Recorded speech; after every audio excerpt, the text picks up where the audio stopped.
Tasty dish by Sethu Palaniappan.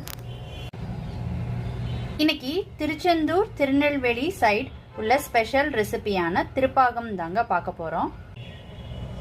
இந்த recipe செய்யறதுக்கு 1/2 cup கடலை மாவு எடுத்திருக்கிறேங்க.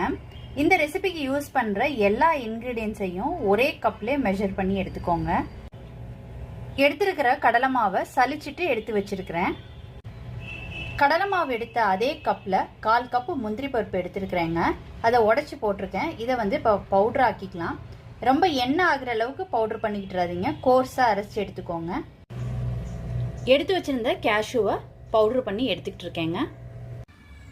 இப்போ ஒரு கடாய் ஹீட் பண்ணியிருக்கிறேங்க. இதுல எடுத்து வச்சிருக்கிற கடலை மாவை சேர்த்துக்கிறேன். இந்த கடலை மாவை 3 to 4 minutes ரோஸ்ட் பண்ணி எடுத்துக்கலாங்க, பச்சை வாடை போற அளவுக்கு. அடுப்பு மிதமான தீ வச்சுட்டு ரோஸ்ட் பண்ணிக்கோங்க.